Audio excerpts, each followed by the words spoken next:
Blue Lock episode yang ke-76 kembali dibuka dengan sebuah potongan alur cerita singkat yang luar biasa menarik. Karena pada chapter inilah kita pun bisa melihat sama-sama bahwa pada akhirnya Isagi pun berhasil mendapatkan pengakuan dari seluruh dunia bahwa dirinya memanglah bukan sekedar pemain yang beruntung, tapi melainkan seorang pemain hebat yang berhasil menjadi kuat berkat usaha dan juga kerja kerasnya. So, tanpa perlu berlama-lama lagi, yuk langsung kita masuk aja ke pembahasan utamanya. Pada awal chapter, kita pun langsung dikejutkan dengan sebuah hal yang luar biasa menarik. Di mana pada momen ini, akhirnya Isagi pun berhasil dinobatkan sebagai Man of the Match, atau pemain terbaik di dalam pertandingan sebelumnya yang telah dilakukan, yaitu antara tim Bayern Munchen melawan tim Manchester City. Ditambah ranking dari Isagi Yoichi pun ternyata berhasil melesat jauh sampai menuju ke peringkat nomor 4 dengan total gaji per tahunnya sebesar 50 juta yen. Berdasarkan semua hal itu, maka kali ini Isagi lah yang kembali dipilih oleh para reporter dari majalah olahraga di Jepang untuk menjalani sebuah interview singkat. Hingga pada panel berikutnya, reporter dari majalah tersebut pun dengan cepat langsung bertanya kepada Isagi. Isagi, aku dengar tim Bayern Munchen ingin membeli dan merekrutmu ke dalam klub mereka dan menjadikanmu sebagai seorang playmaker atau seorang gelandang tengah untuk dipasangkan bersama dengan Noel Noah di dalam setiap pertandingan. Karena bagi klub terbesar di Liga Jerman itu, kau adalah seorang pemain gelandang tengah yang sangat ideal. Mengingat pada pertandingan sebelumnya, kau telah berhasil menunjukkan kualitasmu baik di sisi penyerangan maupun di sisi pertahanan. Nah, berdasarkan statement dari klub tersebut, maka bagaimanakah menurut pendapatmu? Mendengar pertanyaan itu, Isagi pun dengan cepat langsung menjawabnya lagi. Aku sangat bersyukur jika pada akhirnya dunia mau mengakuiku sebagai seorang pemain tengah yang hebat. Namun saat ini aku masih tidak ingin membuang semua egoku dan juga cita-cita terbesarku, yaitu untuk bisa menjadi seorang striker terhebat di dunia. Ditambah aku pun sangat ingin sekali menang dengan menggunakan golku sendiri. Jadi sampai kapanpun aku tidak akan pernah berhenti untuk terus mencoba merebut posisi striker nomor 1, baik itu di tim utama Bayern Munchen ataupun di tim nasional Jepang. Melihat respon dan jawaban dari Isagi tersebut, seketika reporter majalah yang ada di depannya pun menjadi sangat terkejut. Karena ternyata walaupun sudah mendapatkan pengakuan dari dunia, faktanya Isagi masih mempunyai sebuah misi lain yang jauh lebih besar daripada pencapaiannya saat ini. Scene pun kini berpindah. Setelah beberapa saat berlalu, atau tepatnya setelah Isagi sudah selesai melakukan interviewnya dan berkumpul lagi bersama dengan Igarashi serta Kurona Renze, tiba-tiba saja di hadapannya muncullah salah satu pemain dari tim Z yang kebetulan memilih klub profesionalnya sama seperti Isagi, yaitu Bayern Munchen. Di mana pada momen ini, Raichi yang baru keluar dari kamar mandi langsung berteriak kepada Isagi. Hah, ternyata kalian ada di sini ya? Ngomong-ngomong, bagaimana perasaanmu tuan pemain terbaik? Apakah kau sudah merasa puas atas semua pencapaianmu ini? Mendengar ucapan sinis dan sarkas dari Raichi, Igarashi dan Kurona yang ada di sebelahnya pun seketika langsung berbalik meledek Raichi. Aku tahu. Kau pasti berlagak so keren seperti ini karena pada dasarnya kau sendiri juga cemburu dengan semua prestasi dari Isagi.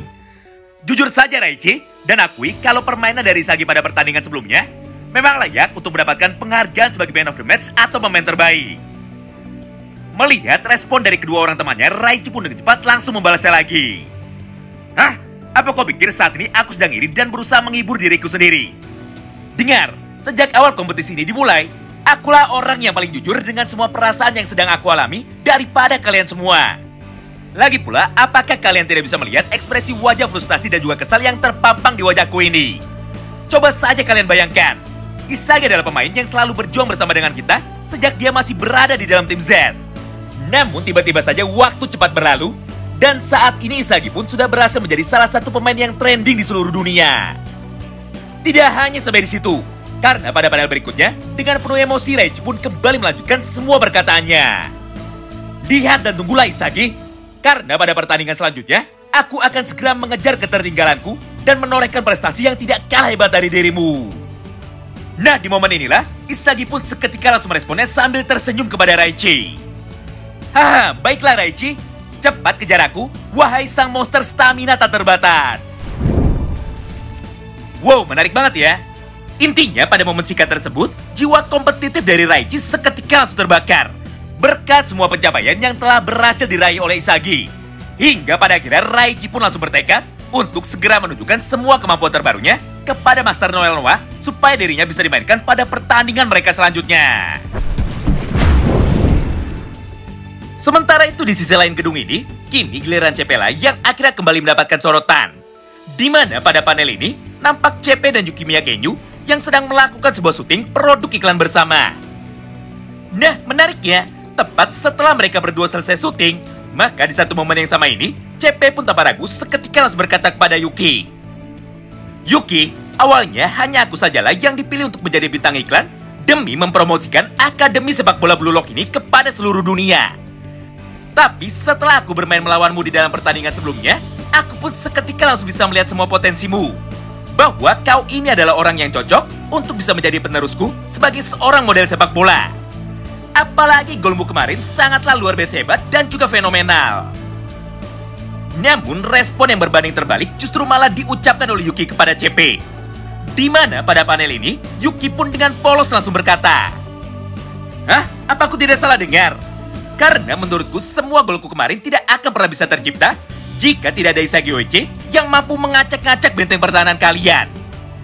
Bahkan berkat penampilannya itu, Isagi pun langsung terpilih untuk menjadi man of the match-nya. Jadi menurutku, harusnya Isagi lah yang ada di sini untuk bisa menemanimu menjadi bintang iklan. Mendengar semua jawaban dari Yuki tersebut, emosi dari CP pun seketika langsung menjadi terbakar. Hingga di satu momen yang sama ini, CP pun langsung menggenggam erat kacamatanya hingga hancur berkeping-keping dan dia pun juga langsung berkata seperti ini. "Tidak, aku tidak akan pernah mau memaafkan Isagi Oichi yang telah mengalahkanku. Karena gara-gara anak nakal itu, aku pun jadi gagal membuktikan kepada dunia bahwa akulah satu-satunya pemain yang jauh lebih hebat daripada Noel Noah. Oleh karena itu, tolong sampaikan pesanku ini kepada Isagi Oichi. Sampai jumpa di pertandingan Piala Dunia 3 bulan lagi. Dan aku harap bisa bertemu serta bertarung lagi melawan Isagi Oichi di dalam turnamen Piala Dunia." Wow, menarik banget ya. Setelah beberapa saat berlalu, atau tepatnya setelah Yuki dan juga CP sudah selesai melakukan syuting, maka di saat yang bersamaan itu, Anri pun seketika langsung datang menghampiri Yukimiya Kenyu untuk menyampaikan sebuah informasi bahwa saat ini dirinya dipanggil oleh Jinpachi Ego karena ada sebuah hal penting yang harus mereka bicarakan. Di mana pada momen ini, nampak Jinpachi Ego yang mulai membuka pembicaraan seriusnya kepada Yuki dengan berkata seperti ini. "Yuki, tolong berkatalah jujur kepadaku mengenai bagaimana kondisi matamu dan sudah seberapa parah penyakit yang kau derita ini." Mendengar pertanyaan dari Jinpachi Ego, Yuki pun seketika menjadi sangat terkejut. Karena faktanya dia sama sekali tidak menyangka bahwa ternyata Jinpachi sudah tahu dengan masalah yang saat ini sedang dia hadapi. Hingga pada satu momen yang sama itulah, Yuki pun seketika langsung meminta maaf dan juga menjelaskan mengenai apa alasannya berbohong kepada semua orang yang ada di dalam kompetisi ini. Namun belum sempat Yuki melanjutkan perkataannya, tiba-tiba saja Jinpachi pun langsung memotongnya dan malah memberikan sebuah kabar baik kepada Yukimiya Kenyu. Intinya, saat ini Yukimiya mendapatkan sebuah penawaran yang luar biasa mengejutkan dari salah satu klub sepak bola terbaik yang ada di Liga Belanda, yaitu tim sepak bola Ajax Amsterdam. Di mana selain mereka berniat untuk merekrut Yukimiya Kenyu ke dalam tim utamanya, Ajax pun juga menjelaskan kepada Jinpachi bahwa saat ini klub mereka memiliki seorang dokter yang mungkin bisa menyembuhkan penyakit kebutaan yang sedang diderita oleh Yukimiya. Tidak hanya itu, bahkan klub Ajax Amsterdam pun bersedia untuk menanggung semua biaya pengobatan dari Yukimiya Kenyu, supaya Yukimiya bisa segera sembuh dan bisa melihat dengan sempurna lagi. Karena bagi mereka, potensi dari Yukimiya sangatlah luar biasa hebat dan sangat sayang sekali untuk dilewatkan. Berdasarkan semua isi bocoran cerita yang ada pada poin ketiga itu, maka saat ini semuanya pun sudah jelas bahwa pemain sepak bola di dunia nyata yang menjadi sumber referensi bagi Yukimiya Kenyu adalah seorang legenda sepak bola dari klub Ajax Amsterdam dan juga dari klub Juventus. Siapa lagi kalau bukan Edgar David? Di mana pada cerita aslinya, Edgar David pun mempunyai sebuah masalah atau sebuah penyakit yang sama persis dengan Yukimiya Kenyu, yaitu sindrom kebutaan. Nah, mengingat di dunia nyata penyakit langka dari Edgar David bisa disembuhkan, dan dia pun bisa terus bermain sepak bola hingga berhasil menjadi seorang legenda, maka mungkinkah hal yang sama akan terjadi juga kepada Yukimiya Kenyu? Tapi sayangnya, lagi-lagi sebuah respon yang sangat berbanding terbalik justru malah ditunjukkan oleh Yukimiya Kenyu di hadapan kita semua.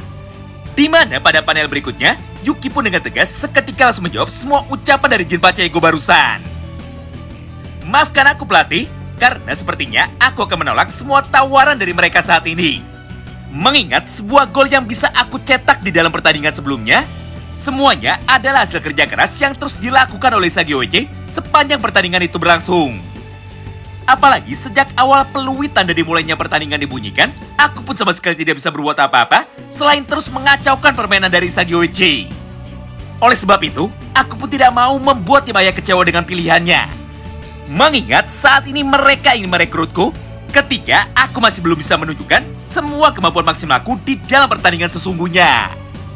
Jadi sebagai gantinya, tolong beri aku kesempatan untuk bisa bermain satu kali lagi. Karena mulai dari sini aku akan menunjukkan kepada dunia bahwa aku akan merubah takdirku dengan menggunakan kemampuanku sendiri. Nah, itulah semua potongan alur cerita singkat dari manga Kuchibiru episode ke-76. Terima kasih banyak yang sudah simak video ini sampai habis ya. Sampai jumpa lagi di pembahasan selanjutnya. Dan salam baku hantam.